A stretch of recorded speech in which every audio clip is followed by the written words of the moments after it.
This week on the ASP, I sit down with voice actor Matt Shipman as we discuss AniMay and Colin Powell and light up Skechers. Here's a weird episode. Welcome everybody to the Animation Station Podcast, episode 99. My name is Josh, and today I'm joined by a very special guest, Mr. Matt Shipman. How you doing, Matt? I'm good. Am I really a very special guest, or am I just a... Very special guest. So special, like nobody even knows. Well, okay, cool. That makes me feel good, I guess. Mainly because I've been binging Darling in the Franxx, so I mean you're my very special guest right now. So awesome. I'm glad to hear that you've been, well, I assume you've been enjoying it if you've been binging it, but I'm glad you're watching it. Yeah, it was one of those where I started and I watched like the first 2 episodes, and then I don't know what happened. So I turned around and it was like episode 13. So I was like, oh, okay, well, yeah, I guess we gotta catch back up on that. Yeah, the weeks fly by. All right, now Matt, so you're a voice actor. Yes. When you were growing up, is that what you always wanted to be? Were you young little Matt running around in his cool Skechers that had the lights on the side of them? When you were a kid, is that what you wanted to be? Well, now I'm trying to think if I ever had those light-up Skechers as a kid. I don't think I did.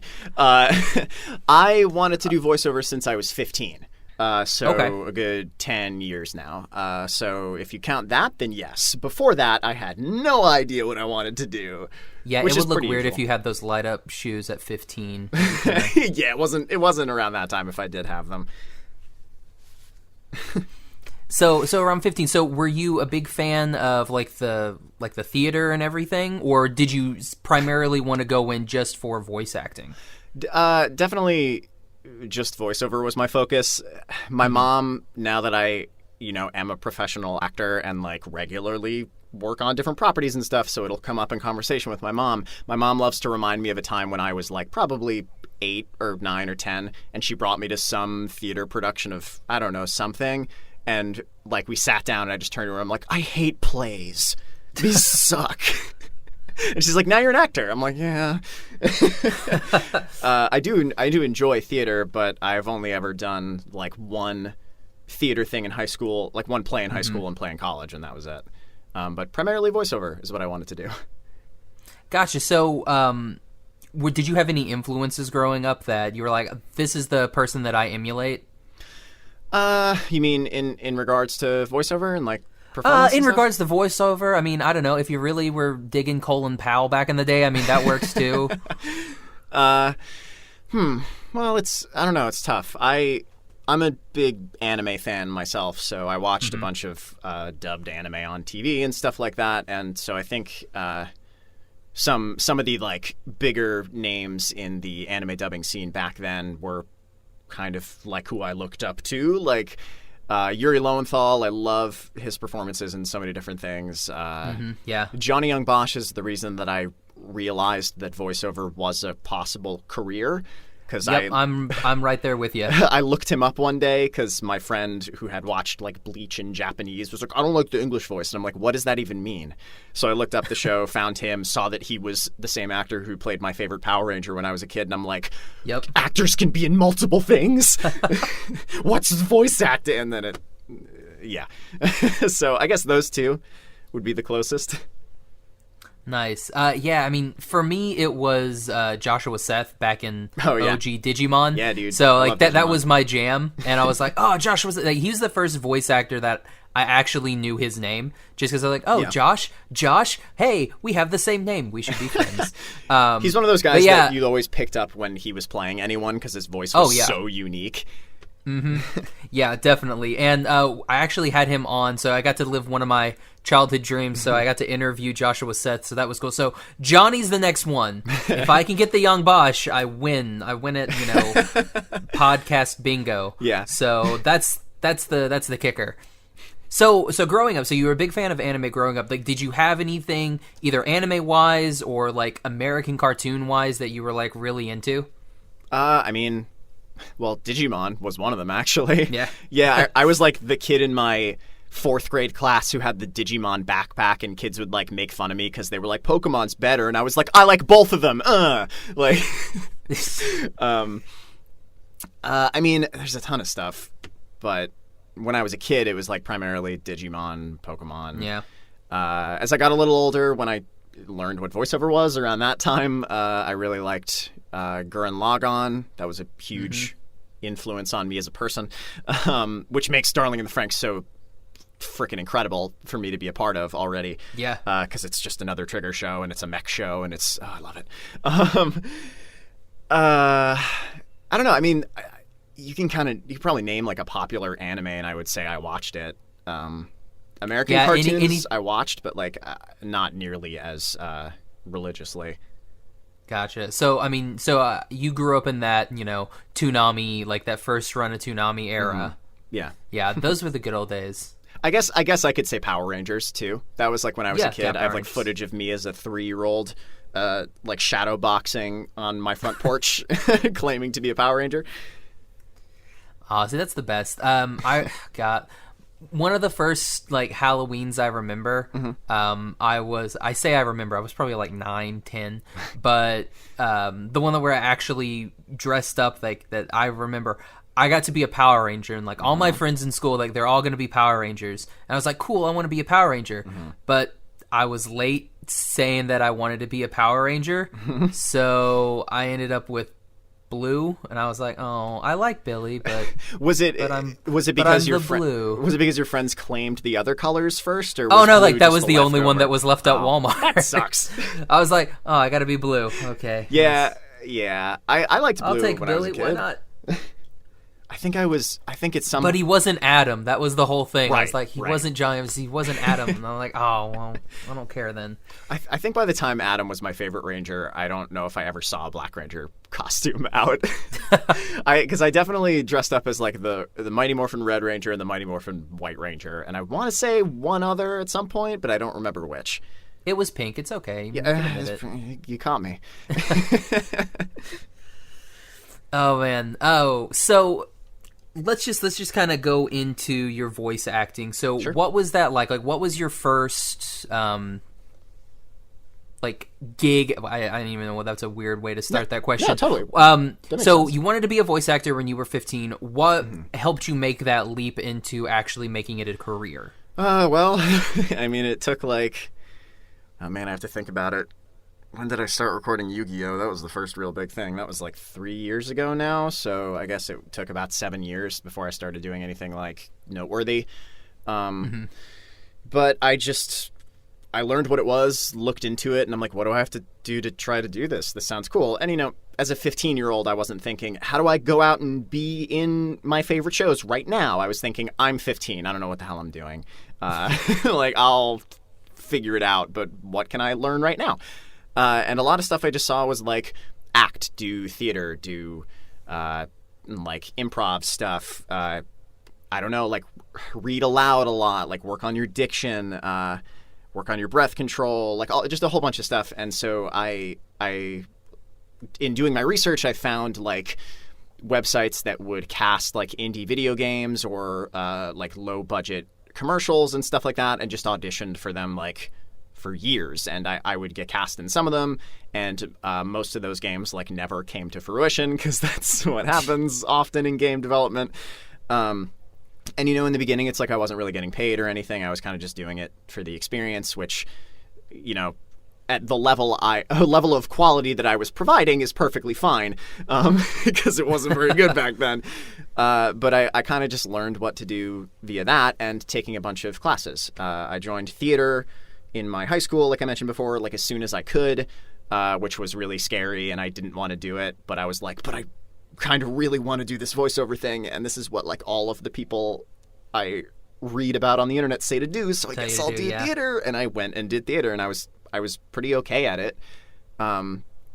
So like that's what I did. I took a bunch of acting classes in college, took voiceover in particular classes outside of college, because you're always learning. So, and then I took a class with Darren Dunstan, who is the director for Yu-Gi-Oh! Just all Yu-Gi-Ohs now. All the Yu-Gi-Oh! Because there's only one ever going at a time, and it goes for 3 years. But I think he's been directing since like the 3rd series, and they're on the 6th now. And I took 2 classes with him, and at some point he called me in to audition for the new one, which was Yu-Gi-Oh! Arc 5 at that point, which is just about to end in English, like, I think next week now.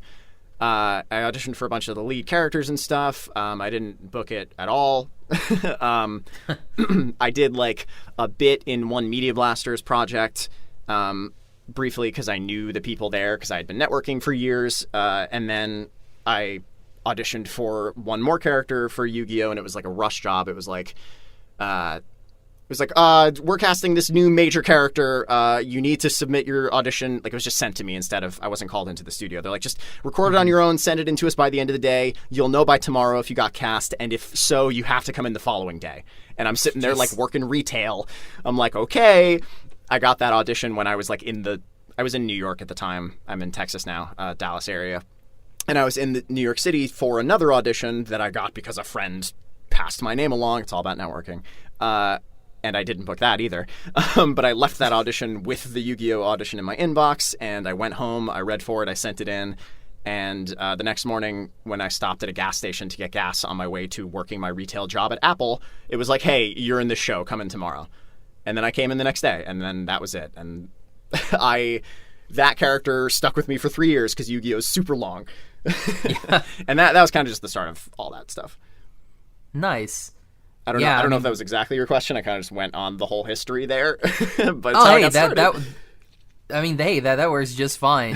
Yeah, I mean, I gotta agree with you, like, with the networking thing. Like, the more people that you know, that's definitely gonna help. Like, I just talked with Mello one day randomly on one of our episodes, and she actually introduced me to my current voice coach. Oh, yeah, so cool. it's all about networking. So yeah, that's really cool that you had friends in the industry. They kind of helped you go places, even though maybe you didn't get those auditions. Yeah. I met those people because I met them before they were in the industry. Like, we were all starting out, or through other people that just happen to know them. And it's like, I'm not saying, like, make friends with people so you can use them to get stuff out of them. No, I'm not saying at all. that, yeah, use them.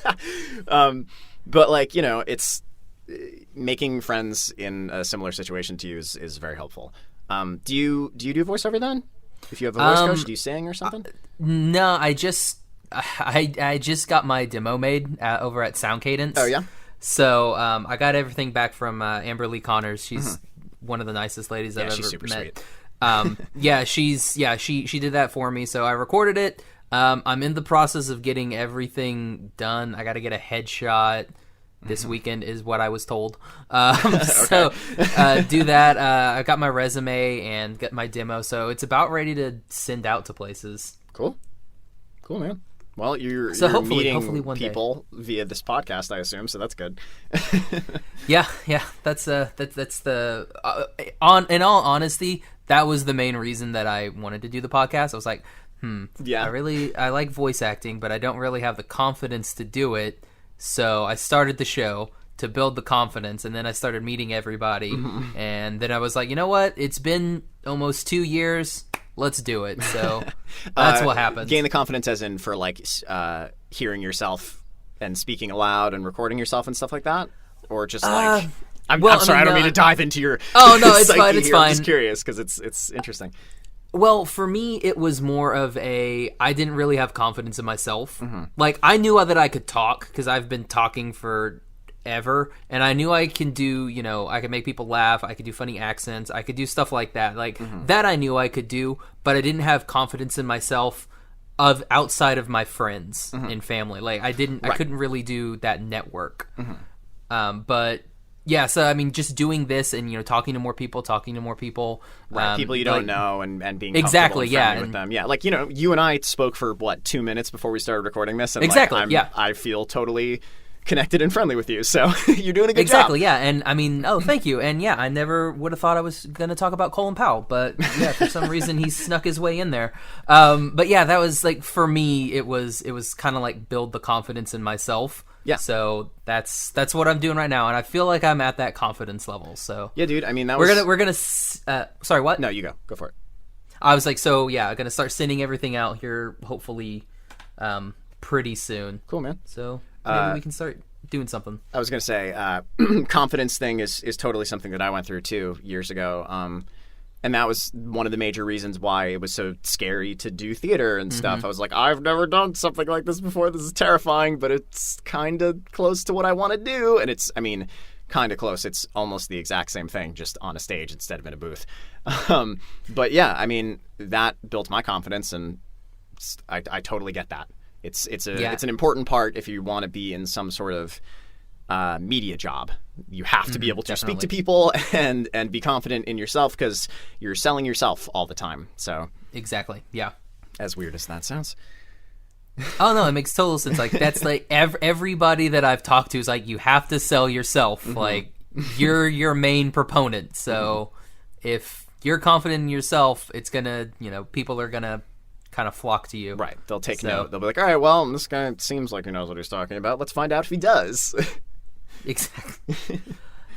All right. Now, you do a lot of stuff with Brittany Lauda, so especially on Unlocked, and which is that pretty cool, since, I mean, you guys do kind of star opposite each other in Darling? Yeah. I mean, Brittany and I are actually together. We've been together for years. Oh, okay. And yeah, I mean, that's not something we like go around telling everyone, but it's not something we hide either. So I just felt that for clarification, might as well tell you.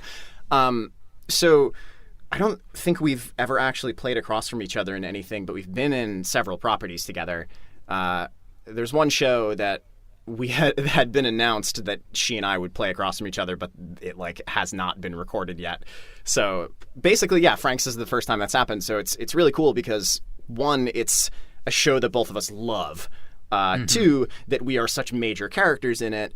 Because, if like, I don't know, if she was Ichigo and I was like, I don't know, like Futoshi or something. Like, I love Futoshi, but he's not like the biggest character in the show. It'd be a little less cool. It'd be a little different, yeah. The fact that we are characters that at least there is one of the two characters likes the other in some capacity, like that makes it fun, and it's a fun thing we can talk about a lot. Like I think you just said, we do streams on Unlocked all the time. Every week we do one to talk about the dub episode that just came out of Frank's. So it's cool. Now, have you guys? I mean, we've done the Unlocked too.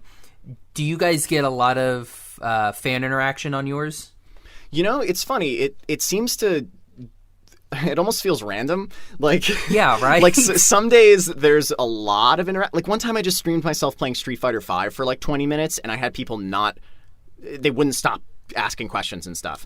And then we do a weekly thing where we talk about Darling in the Franxx, and it's like a super interesting episode, and we have like 4 people out of the 90 who are watching actually participating. I'm like, well, all right. So I mean, I know it's weird, and like I'll watch other people and I'll be like, oh, okay, like good Lord Almighty, where are all these people? Like everybody has like 90,000 questions, and I'm like, I'll answer questions. I'll do it. Because I mean that's how I have to cut some of my streams short, because I'm like, all right, I'm done talking. Anybody have any questions? And it's just like crickets. Yeah. Like, we do the same thing. Well, we're like, bye, you guys... everybody. see, and here's a secret I'll tell you, even though everyone listening to this could easily have listened to all our Unlock streams. We'll be like, do you guys have any questions? And because we didn't get many questions after that, we were like, let's just start asking each other what our favorite part of recording that week was. So we fill the silence. Oh, that's a good idea. And then if no one says anything, we're like, cool, we're done. And if someone does say something, then we answer that question, and then we're done.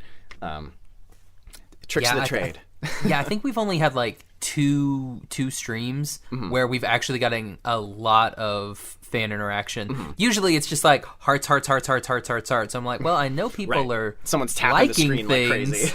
Exactly, but I don't know if you're actually there.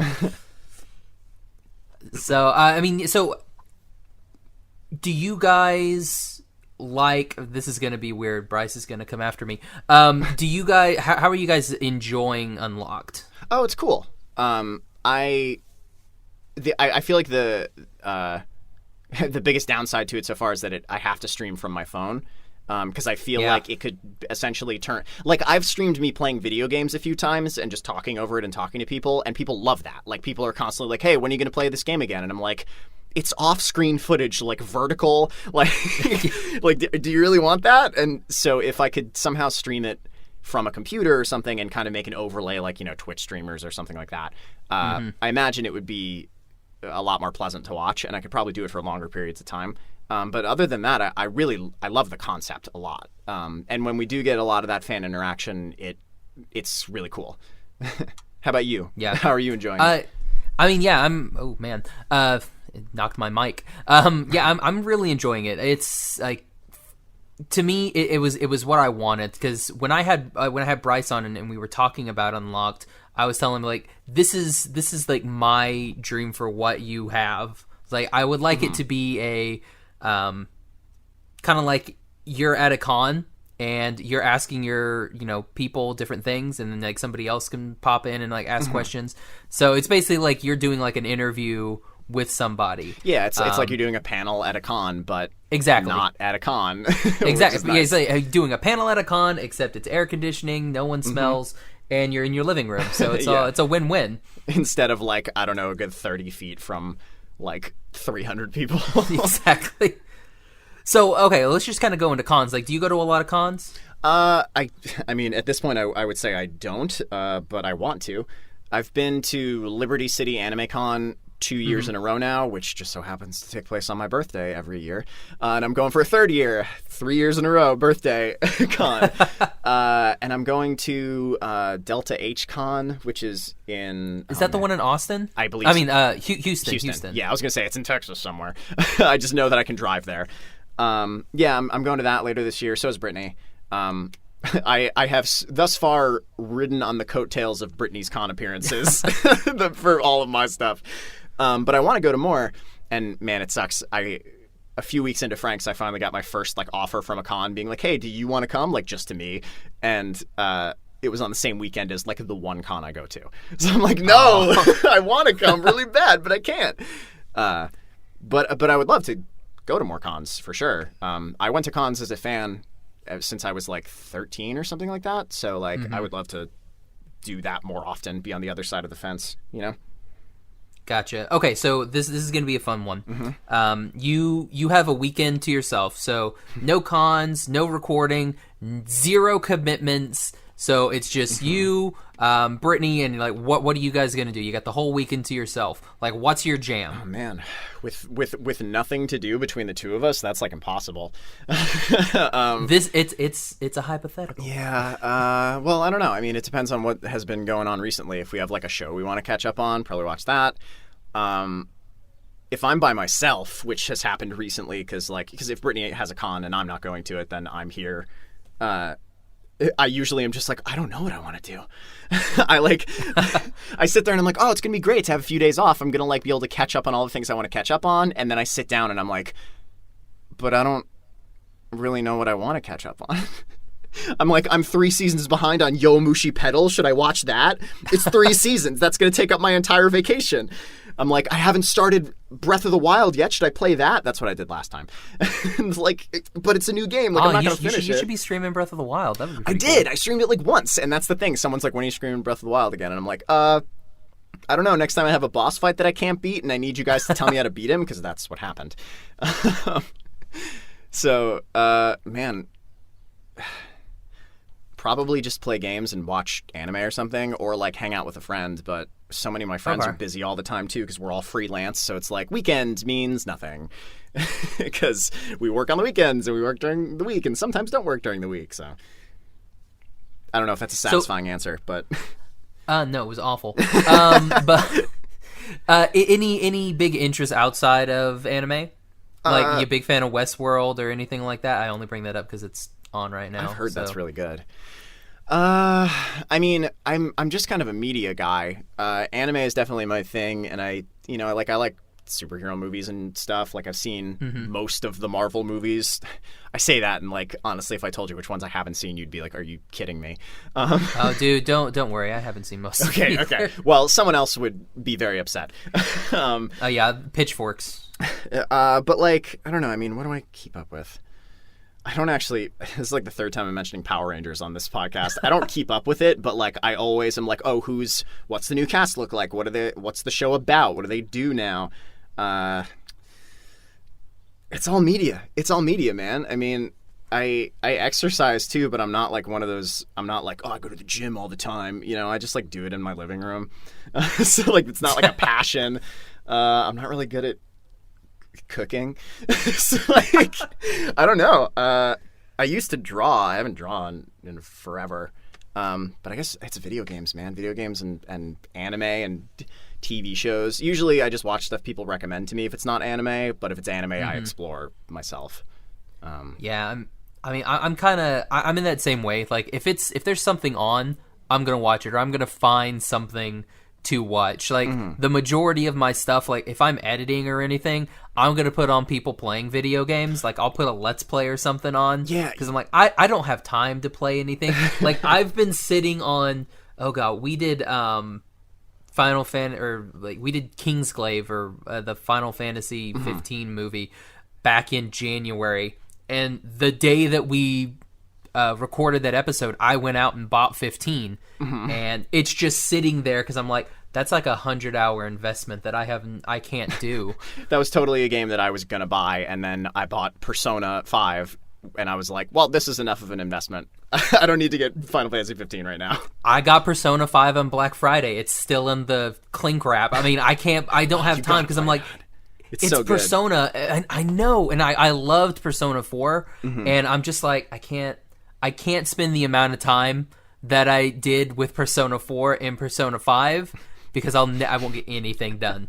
I did. Like, we're gonna take like a 2-month break on the podcast because that's what I'm doing every weekend. You know, that's the thing too, is when you're busy, it's like you have to choose one thing to do in your free time, because it's like, you know, like Persona, when Brittany and I were playing Persona 5, it was like every night we made dinner and then sat down and played Persona. And it's like, in the morning, we were like, I don't have anything to do for like 3 hours. What do you want to do? Let's play Persona for 3 hours. You know, it's like every waking moment that you have free that you want to dedicate to something, you dedicate to that one thing. Because otherwise, you'll never finish anything. If you have like 10 things going at once, like game or show or whatever, you'll never finish it. And that's what makes it so daunting to like jump into something that's big. Yeah, it's especially like, and it's not, you know, cool because like all the games that I get are these big, huge JRPGs that are like thousands of hours. So, I mean, it's not like I can, you know, pick up like Call of Duty and just be like, I'm going to play the campaign only. Right. And just like beat it in 3 hours. You know what's funny that you just mentioned, like you just said like two things that jogged my memory that I totally watch people play video games online. I really like this website, giantbomb.com. They're like Bomb. Sorry, what?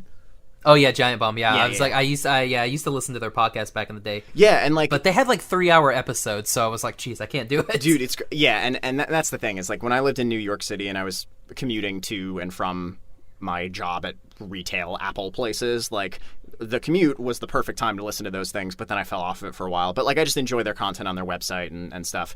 But like I had to drive to Houston recently, and I'm gonna have to do it again this week, and it's like, they're perfect for being that long because the drive to Houston from where I am is like 4.5 hours one way. So it's like, all right, give me some podcasts. I will listen to those. So I guess that's something I do with my free time too, is I watch them play video games or listen to them playing video games. Yeah, I mean, that's what I do. Like, I'll come home, and if I'm cooking, I'll just put something on from Rooster Teeth, and it'll just go. Yeah, and I'll be like, all right, so here we go. I'm just going to watch idiots play video games. And then the food will be ready, and then it's like, well, I guess I must continue to watch them play video games. Yeah, I guess I'll just keep doing this. Yeah, that's kind of what I do, mostly with Giant Bomb, though. Yeah. Oh, man. It's weird times that we live in. Exactly, yeah. Like, instead of playing games, we're like, no, I gotta cook, so why don't I listen to someone else playing a game? That'll be funny. Well, I mean, and that's the good thing, too, because, like, sometimes, like, Twitch streamers, like, I can't really do, because, like, they actually just want to play the game. And for me, I'm just kind of like, I mean, yeah, you can play the game, that's fine, but... Yeah, you better talk over it, though, and, like, say some funny things I can listen to when I'm not looking at my phone. Be funny while I'm... Yeah, exactly. Yeah. Like, be funny while you play. Totally. That's what I'm in for. Oh, man. So you've got... you're going to the... What was it? Was it Delta H? Yes. It's... I don't know. I say Delta H, and it sounds like a weird, like, level in SOCOM. It's like, this is the Delta H. We could talk for like 20 minutes about emphasizing one word over the other in like titles of things. Let's not get into that. God, yeah. So you've got some con appearances. Do you have anything coming up that you're allowed to talk about? I mean, I know you're in what is it? Bed and Breakfast for the Spirits.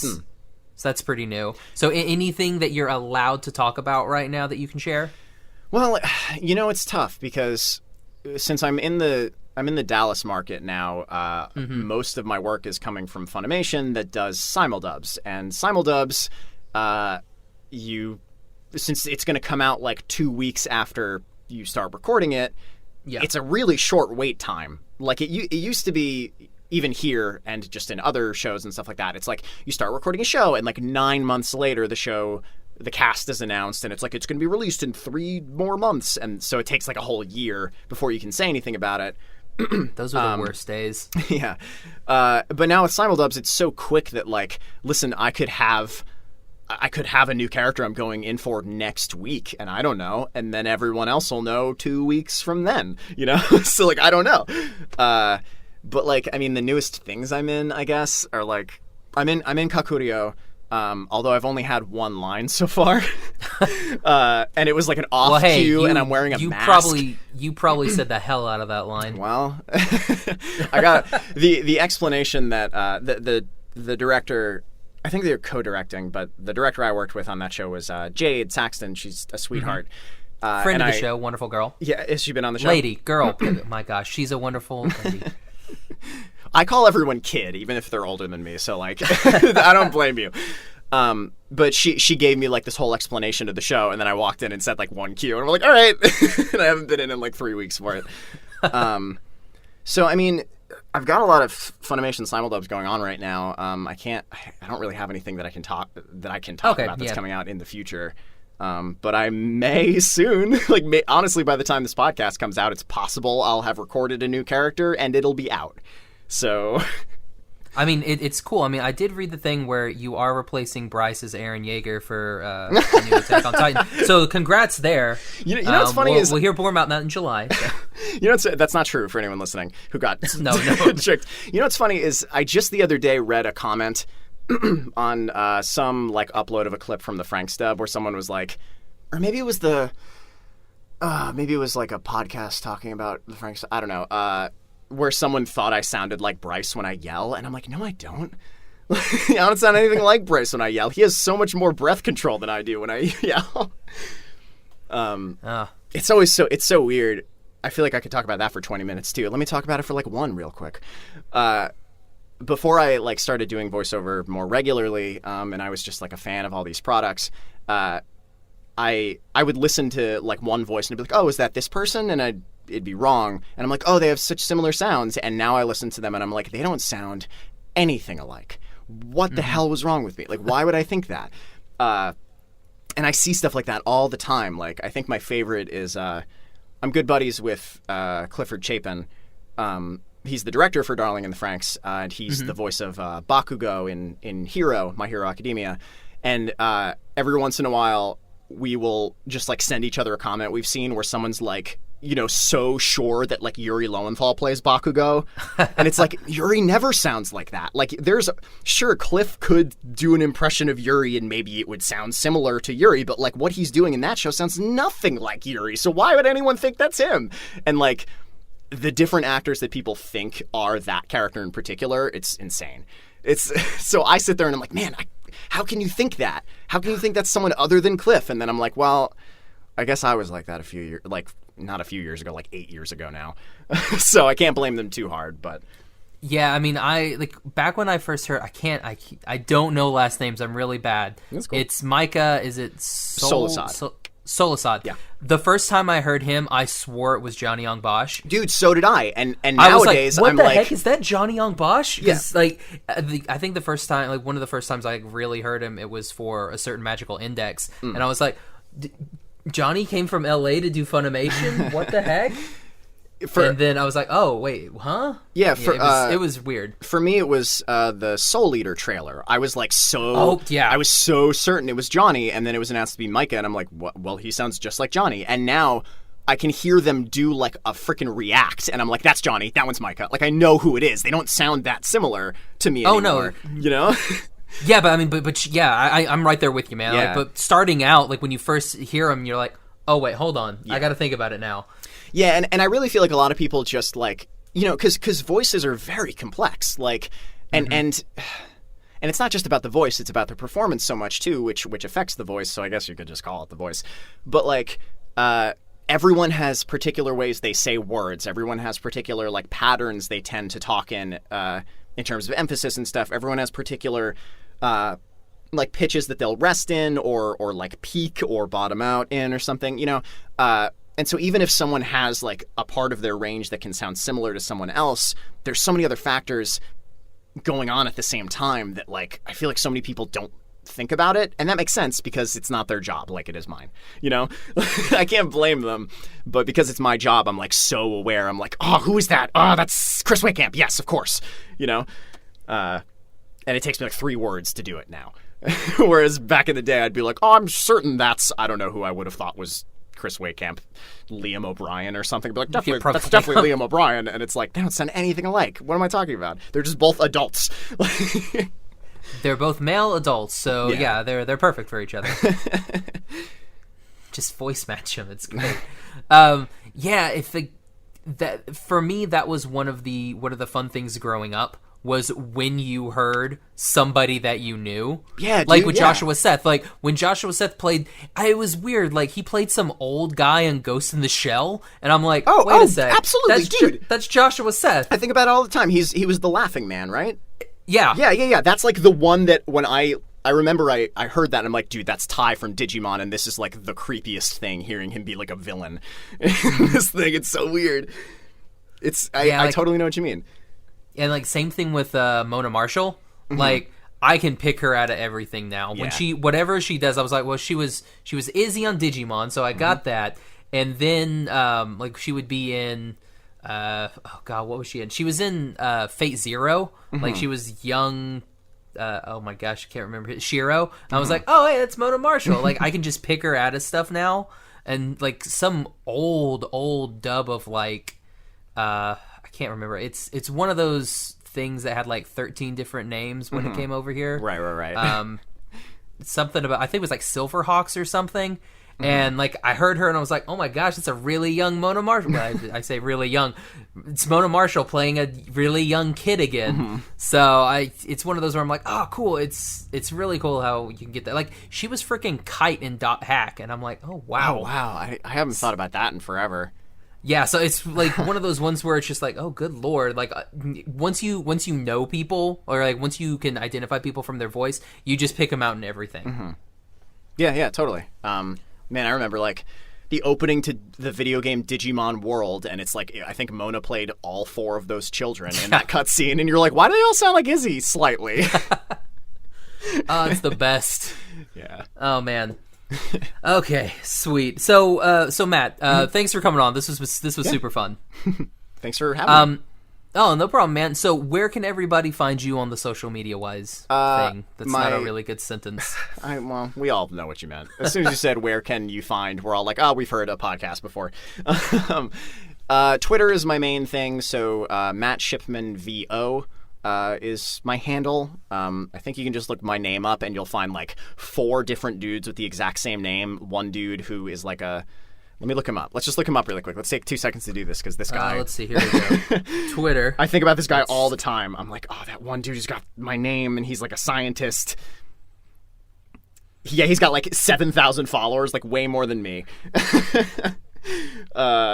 He writes books. Oh, the ship lives? Yeah, so that's not me.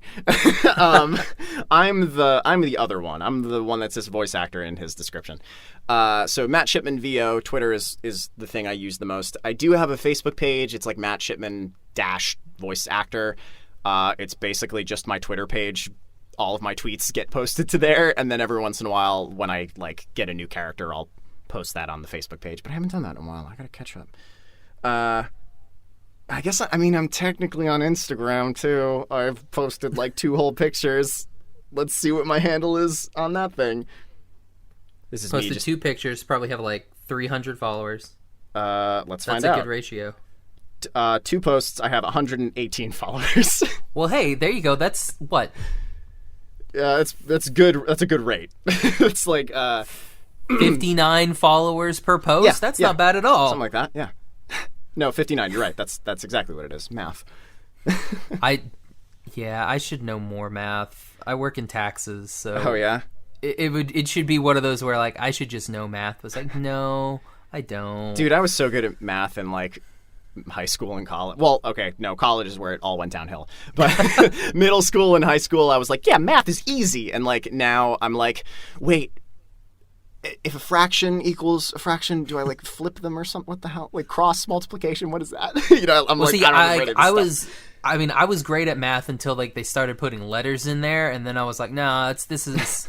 I could do your basic arithmetic and your multiplications and all that stuff, but once you get started into that algebra stuff, I'm like, yeah, no, I didn't mind algebra, but calculus in college is what killed me, and I blame it on the teacher. He was very unenthusiastic, and I was very tired all the time. So like, I just would zone out and miss crucial things. But yeah, okay, so you can find me on Twitter and Facebook, and I guess I'm on Instagram. I didn't actually look at my name, but if you look me up, I'm the one who's posted a picture of Hiro from Darling in the Franxx and a picture of me and Brittany eating at a fondue place once, and those are my only posts in before a bot creates that exact account with those same pictures. Oh, hey, well, there you go. 119 followers. There you go. No, was it you? I am now. Yes. You're the now the math is just flawed. Oh, the math is wrong now. Yep. Oh man. I got that notification. And we'll put all of your links in our show notes, so that way anybody that wants to find you, they can find you up there. We'll also put your Unlocked on there. Yeah, cool. So that way, you guys can, follow them and follow us too, because love. Yeah, Brittany and I do a Darling in the Franxx stream about the dub episode that just came out every week. So we have next week is 14. That'll be in. Well, if the episode comes out in well, no, I shouldn't say that because your podcast is coming out in longer than that. Yeah, it was be like episode... Probably like 16 or something. 16, 17, yeah. I think there's a break in the Japanese broadcast, so I assume we'll do that too. So probably 16. I don't know what 16 is. That hasn't come out yet when we recorded this in Japanese. Sorry to ruin the magic if that's... Oh, no, it's all good. This is also a Tuesday that we're recording, so... Yes. Fun times there. You can find me on Twitter and Instagram at Josh L. Kane. You can find the podcast on Instagram at Animation Station Podcast, on Twitter at Animate Podcast, on Tumblr for some reason, and Facebook, Animation Station Podcast. And you can go to our website, animationstationpodcast.com. Find all of our episodes there. We're also available on iTunes, Stitcher, and Podbean. So, Matt, again, thanks so much for coming on. We got to do it again. Yeah, man. Thanks for having me on. Appreciate it. All right. No problem at all. So for the Animation Station Podcast, I'm Josh. And I'm Matt. Perfect. Bye, everybody. Did you do that to everyone? Bye. Yes, exactly, yeah.